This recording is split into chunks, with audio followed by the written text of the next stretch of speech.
Hi everyone, it's me, Little Bird. So in 2002, I had my tiny diamond, and she was tiny.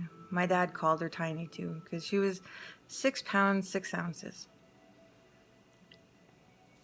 And she and her sister gave me the strength and determination to achieve success. You know, go against everything that anybody could have ever said that I wasn't capable of doing. 4 days after I had my daughter, I went back to school. And during the last couple of months, or the last couple of weeks of our actual schooling before our practicum, I helped 8 people, including my sister, with their studies. Women who were struggling and who needed a little bit of help in order to get that diploma. My sister, she was the valedictorian that year, and I was so proud of her. Because there was a couple times that she didn't think that she could do it, and she did. She just needed a little encouragement. And I kept reminding her, you did your high school in a very short amount of time. You can do this. You've got this. My my pregnancy this time had one hiccup in it. And that was when my sister kicked me out, my sister Amanda. But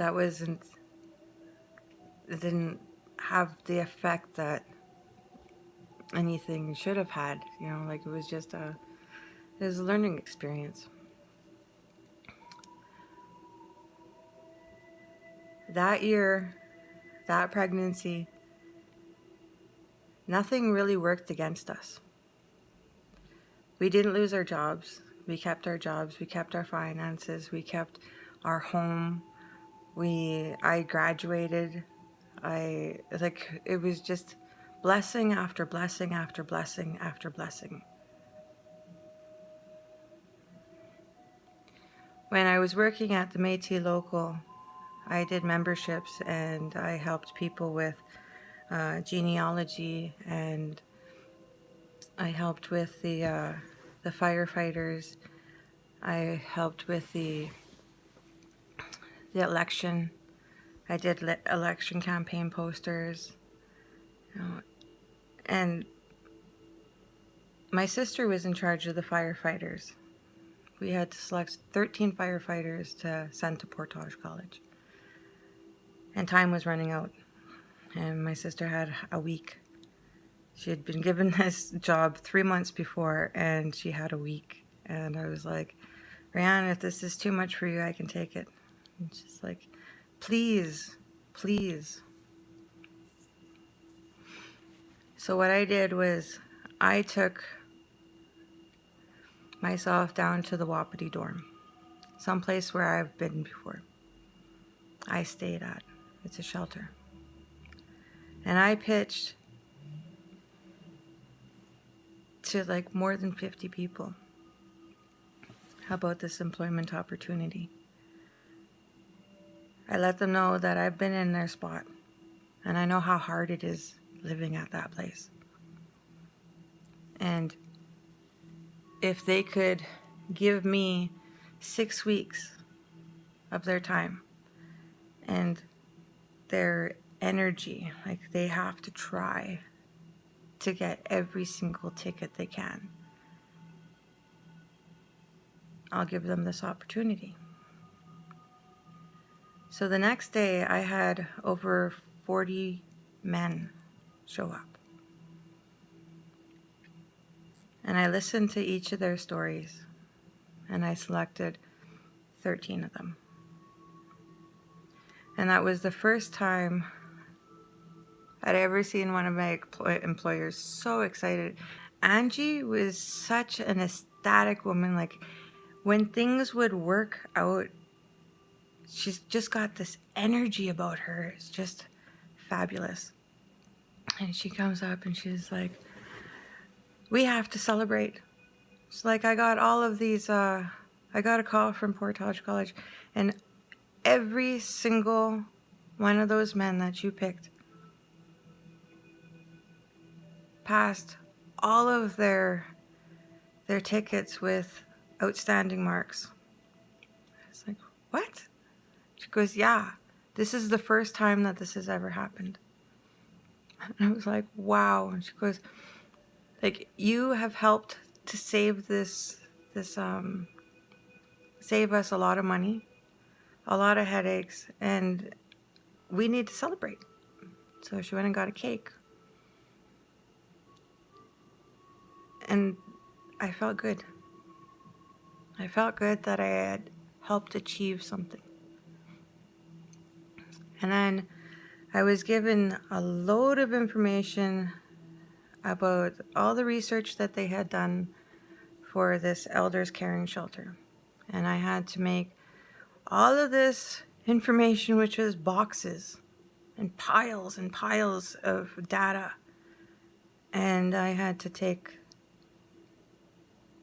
the most important pieces and compile a gifts in kind proposal. And I had 5 businesses that I was supposed to send it off to. Well, I went above and beyond that 5, and I ended up getting a lot more money donated for this caring shelter than they anticipated.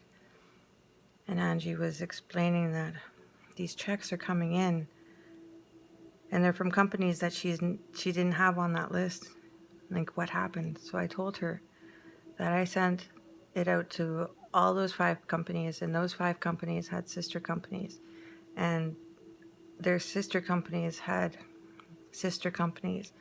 And then I went above and beyond that and went to all of these other companies, and I sent all of these out because it was coming up to the end of the fiscal year, and they needed to get rid of a lot of companies. They need to get rid of money, right?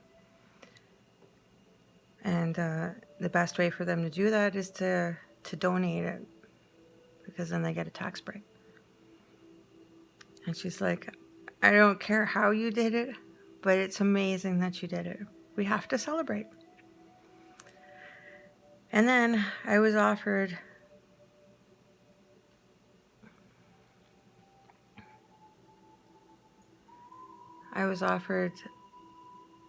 a really good job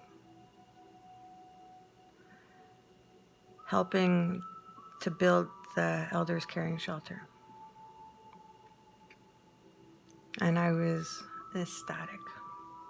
I couldn't believe that my life was turning out pretty damn good. I'm getting married. I am, I've been offered this great position that I could be at for a long time. I can learn a lot.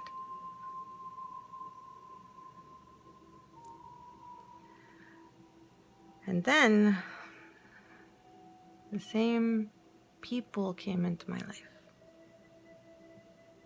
And my life went boom again. So on the weekend of my birthday, I invited our friends from Edmonton who weren't doing drugs anymore to come down. And we were going to go out to a rave. We were going to go out to a party. Like, we're going to go and party it up for my birthday. And Brian's sister showed up. And again, things just happened. And within 4 days of her coming to my home, my relationship ended.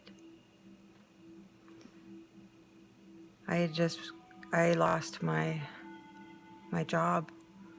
I lost my home. I lost my family. I lost my marriage. I lost my portfolio. I lost my glasses. Anything that I needed in order for me to sustain myself. I lost. And then I had child welfare come and come again and again and again. I went to go, and now I have no finances. I have nothing to fall back on. And I went to social services and I couldn't get help from them. I went to the Salvation Army. I couldn't get help from them. And then I went to the St. Joseph's Church and I couldn't get any help from them.